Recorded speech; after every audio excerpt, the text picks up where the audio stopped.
자, 이제 스포일러. 파트 3입니다. 네. 파트 3를 만약에 우리가 안 하고 가면 진짜 답답하죠. 그렇죠? 막 어우 볼일 시원하게 못 본 느낌이죠. 근데 글쎄요, 파트 그런 3가 느낌. 있기 때문에 바로 그렇습니다. 자, 그러면 스포일러 일단 경고를 해야겠죠? 스포일러. 네, 여기서부터는 스포일러입니다.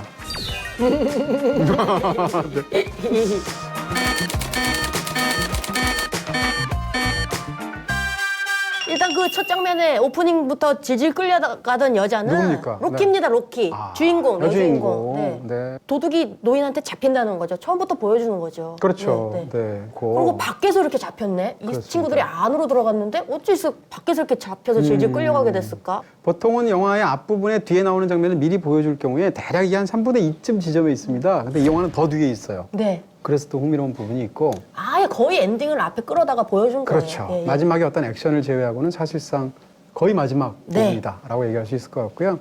그 다음에 이제 이 영화를 보면서 저는 그런 생각이 들어요. 이 영화를 볼 때 관객이 약간 죄책감이 느껴져요. 초반에는. 왜냐하면 노인은 피해자잖아. 노인은 그냥 외롭게 더군다나 딸까지 사고로 잃고 딸에 대한 추억 속에서 혼자 슬픔에 잠겨서 혼자 집에서 살고 있는데 아니 이 3명의 젊은 사람들이 돈을 훔치려고 그리고 그게 또 딸 죽음으로 이렇게 어떻게 해다 보상을 받은 보상받은 돈을 돈이에요. 바로 그렇습니다. 그렇게 해서 들어가는데 들어가자마자 벌어지는 일들 보면 그 노인이 압도적인 완력으로 이들을 제압하려고 할 때 우리는 이 사람들을 편들게 되죠. 빨리 나가야 되는데 네. 이런 마음을 드는데 그 마음이 사실은 약간 죄책감이 드는 게 우리가 가해자 편을 드는 거잖아요. 그죠? 내가 도둑으로 응원하다니 근데 이 영화는 그런 불편한 마음을 중간에 화끈하게 해소해 줍니다. 알고 봤더니 노인이 더 나쁜 인간이었던 거죠. 이 정도 노인이면 노인네라고 해도 되지 않습니까? 더 심한 이 말도 노인네는, 네. 더 심한 말도 할 수 이 있는데 노인네가 참 이게 스토리상으로도 굉장히 강력한 그런 어떤 반전을 갖고 있기도 하고 다른 한편으로는 관객의 마음을 편안하게 만들어줘요. 왜냐하면 이후로부터는 범인들도 비록 나쁜 놈이지만 저들은 더 나쁜 사람이니까 저 남자는 공격을 해도 관객 입장에서 이쪽을 아낌없이 응원할 수 있게 만들어주죠. 어떤 이 밸런스의 그렇습니다. 얘기를 여기서도 또 해야 되는데 아까 이제 파트 2에서 얘기하려던 게 뭐냐면요. 파트 3에서 제가 얘기 드린다 했죠. 피해자가 갑자기 가해자가 됩니다. 네. 이 할배가요. 무슨 짓을 한 거예요? 납치범이에요, 여러분. 그냥 납치도 아니고 그 딸이 사고로 그렇게 죽게 됐는데 교통사고를 일으켰던 그 여자를 잡아다가 지하실에 가둬놔요. 그래서 그 친구랑 이렇게 종을 연결해 놓은 거예요, 1층에. 그래서 종이 띠리링 울리면 그 친구가 이렇게 움직이면 종이 띠리링 울려요. 네네. 네. 그때부터 이제 영화에서 굉장히 쇼킹한데 납치한 그 딸을 그러니까 실수로 죽이게 된 그 여자를 감금해 놓고 임신을 시킨 거죠. 임신을 시켰어요. 근데 임신을 시켜놓고 변명을 그 앞에서 나중에 여주인공 앞에서 늘어놓는데 뭐라고 말을 하냐면 나는 전혀 강간범이 아니다. 이게 무슨 말도 안 되는 궤변이야 했더니 더 징그럽지 않나요? 네, 그 얘기할 얘기 필요가 안 하려고 없을 것 나한테 토스하는데 네. 하여튼 막 이상한 내 입 깨끗해. 네. 막 얼려놓고 막 아우 뭐 더 얘기할 필요는 없을 것 같아. 스포이드가 나오고 막 글쎄 말이에요. 여러분 아주 이상한 할배입니다. 아주 그 네. 딸이 죽었다는 그것 때문에 비정상 사이코로 변한 거예요. 보고 나면 할배가. 어떻게 보면 이 영화가 이 앞에 보였던 수많은 그 호러적인 상황, 스릴러적인 상황 때문에 진저리를 치는 게 아니고 이 설정이 너무 좀 지독해서 보시고 나면 굉장히 찝찝하실 수도 있습니다. 그리고 그렇게 막 사이코적인 행동을 한 걸 되게 정당화시켜요. 그렇습니다. 내 딸이 죽었기 때문에 난 자식을 다시 갖고 싶다. 그래서 난 자식만 갖게 되면은 얘 납치한 애를 보내줄 거다. 막 되게 막 그러니까요. 정당화시켜서 얘기하는데 그러니까 이 노인은 결국 영화 속에 사실은 딸이 3명인 거예요. 하나는 죽은 실제 딸이 있고 두 번째는 그 딸의 대체물로 생각해서 딸을 죽였던 가해자인 여성을 데리고 와서 임신을 시켜서 아이를 낳으면 자기 딸이라고 생각하는 거고 그마저도 죽게 되니까 마지막으로는 여주인공을 똑같은 상황에 묶어놓고 역시 또 같은 방향으로 쓰려고 하죠. 그렇게 보면 뭐 이 영화에 굉장히 이상한 부분들이 있죠. 이상하다는 얘기는 뭐 특이하기도 하고 네. 강하기도 하고 재밌기도 하지만 끔찍하기도 하고 끔찍한데 근데 영화적으로 봤을 때는 계속 이제 그 어둠 속에서 집에 침입한 사람이랑 그 할아버지랑 계속 싸우기만 하다가 그게 끝까지 계속 이어지면은 지루할 수도 있을 텐데 그러니까. 한데 이거 그 하나 순간. 딱 반전이 일어나니까 맞습니다. 영화적으로 봤을 때는 지루함도 확 깨지고 갑자기 막 뒤통수 맞은 것 같기도 하고 어떻게 보면 터널하고 같은 방법이에요. 터널에서 보면 인물이 굉장히 적잖아요. 네네. 근데 터널 안에 사실은 하정우 씨 혼자 있는 걸로 생각했는데 누군가 또 있었다라는 걸 중반에 집어줘서 한동안 끌고 가다 그 인물이 죽잖아요. 근데 그런 마찬가지의 방식을 이 영화에서도 쓰고 있는 거죠. 비슷한 방식으로 어떻게 보면 영화를 흥미를 잃지 않게 끌고 가는 방식 중에 하나이기도 하다. 약간 더 풍부하게 만든 것 같아요. 뭔가 이야기를. 네, 그렇습니다. 그 다음에 이제 이 영화에서 사실은 감정적으로 이렇게 이야기를 많이 매설해 놨어요. 대표적인 게 무당벌레 같은 거. 네. 그렇죠. 주인공이 학대당하는 과정에서 엄마가 트렁크에 가둡니다. 그래서 어둠 속에서 차 트렁크에 갇혀 있는데 그 좁은 틈 사이로 무당벌레가 들어오죠. 그래서 무당벌레가 같이 있어준 게 유일한 위안이 되었어요. 그래서 무당벌레 하면 자기는 그 따뜻함인데 그래서 이제 손목에도 무당벌레를 문신을 세우고 이 색칠은 캘리포니아에 가면 완성할 것이다 라고 말을 하게 되는데 똑같은 방식으로 개를 잡죠. 영화에서 보시면 후반부에 차 안에 들어가 있는데 시동이 안 걸리는 차인 거죠. 열쇠가 없는 차인 거예요. 그래서 마지막으로 피하는 상황에서 전전긍긍하고 있는데 개가 들어오려고 막 난리를 치니까 그 무서운 개를 피하려고 하는데 트렁크 쪽으로 유인해서 닫아서 잡습니다. 그렇게 그녀가 잘할 수 있는 이유는 트렁크에 갇혔던 여자니까. 이렇게 해서 뒤에 액션에 굉장히 중요한 고리를 앞에 묻어두는 거죠. 그런 면에서도 감정적으로나 아니면 이런 쪽으로 굉장히 영리한 작품이다. 무당벌레는 정말 익충인가 봐요, 여러분. 야, 무당벌레는 익충이죠. 잡으시면 안 됩니다. 그거는 해충이 아니라 익충이에요.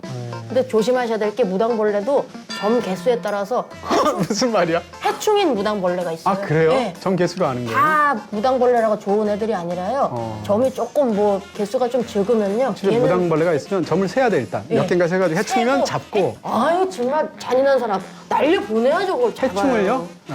아 그런가? 아, 하여튼 무당벌레는 입충인데 또 잠시 파블로 박지선이 얘기해드렸습니다. 네. 이게 또 상식을 또 이렇게 끼워서 얘기를 해주셨습니다. 일단 무당벌레가 이 여주인공을 도와주는 느낌 같은 장면이 있어요. 그 무당벌레가 날아가는 순간 아 여주인공이 이기겠구나라는 것을 시각적으로 사실상 암시를 주는 거죠. 근데요 하나 궁금한 거 있는데요. 이거요 2 나올까요? 왜 그렇게 끝났을까요?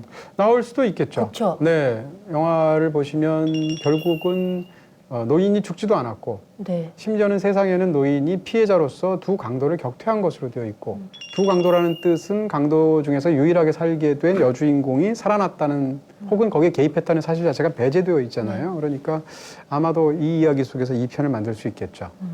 네. 자, 여기까지 말씀을 드리고요. 그럼에도 불구하고 이 영화가 뭐 걸작은 아니잖아요. 이게 또 약간 이 영화의 편을 들자면 어쩔 수 없는 부분이 있어요. 한정된 인물들 속에서 그 인물에게 몇 번 결정적인 타격을 줘야 되는데 한 번 타격을 줬는데 인물이 죽었다. 그리고 다시는 살아나지 못했다. 그러면 뒤에 가서 어떻게 해요? 그런 면에서 이해는 되지만 영화의 어떤 결정적인 장면들은 설득력이 너무 떨어진다.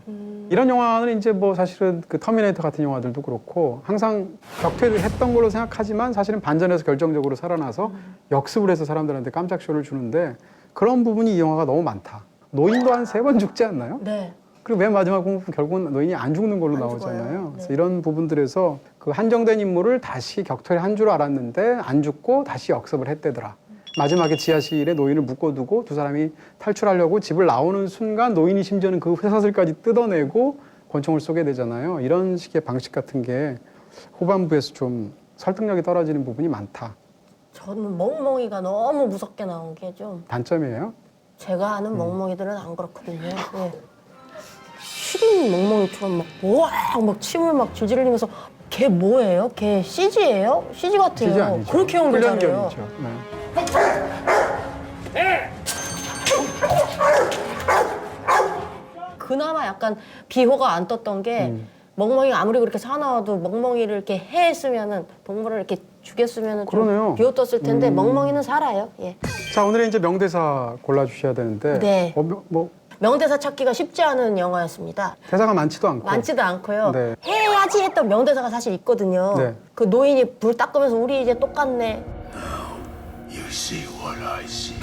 그게 영화에서는 안 나와요. 예고편엔 등장하고 예고편에 나오는데 그 장면이 잘렸어요. 그래서 그렇구나. 내 코너를 없애려는 이게 무슨 유니바샬 측의 네, 어떤 페데 모함인지 알바레스의 그렇지만 어떻게든 분량을 확보하시는 찾아왔습니다. 그래서 네. 뭘 해야 될까 하다가 노인이 또 막 정당화를 자기 범죄를 정당화시키면서 뭐 신이 없는 걸 알면 인간이 못할 짓이 없어 뭐 이런 얘기도 하거든요. 네, 그거는 헛소리고요. 네. 개소리죠. 개소리고요. 네.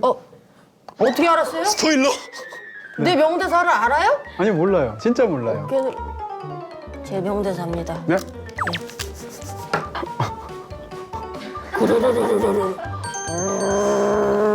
네. 네. 한마디로 개소리. 개소리입니다. 네. 네. 맞추신 줄 알았어. 깜짝 놀랐어요. 개소리였어요. 저 그런 뜻으로 한 게 아니었는데. 오, 네. 네, 진짜 개소리군요. 개소리입니다. 근데 개소리도 다양한 베리에이션이 있잖아요. 저는 어느 장면이 제일 인상 깊었냐면 남녀 주인공이 이제 노인을 벗어나서 탈출하겠구나 싶었는데 걔가 갑자기 집 안으로 들어와서 두 주인공을 쳐다보면서 대치해가지고 하고 있거든요. 갑자기. 네. 오늘은 뭐 명대사도 명사인데 명연기시네요. 네. 네. 하여튼 그르르르가 제가 뽑은 명대사였습니다. 네. 네, 그럼 이제 또 궁금해집니다. 우리 네네, 네. 맨 인 더 다크의 별점은 과연 몇 개일까요? 자, 메인더다크의 제 별점은 3개 반입니다. 3개 반이요. 네, 안정적이고 재밌는 어랑 영화. 아마 영화 재밌어 하시지 않을까, 다들? 입소문 많이 날 것 같아요. 그쵸? 예. 네네. 작지만 단단한 그런 오락 영화라고 말할 수 있을 것 같고요. 3개 반 영화들이 글쎄, 많죠. 많은데요. 이렇게 1년을 쭉 저희가 하다 보니까 네. 제 생각엔 여기쯤에 넣으면 좋을 것 우와. 같습니다. 네. 뿌듯한데 여기 볼 때마다 우리가 일 좀 하는 느낌도 들고. 네, 그쵸? 네, 새로운 또 순위가 네. 만들어졌습니다. 10편은 다 재밌고 좋은 영화라고 소개해드릴 수 있을 것 같습니다.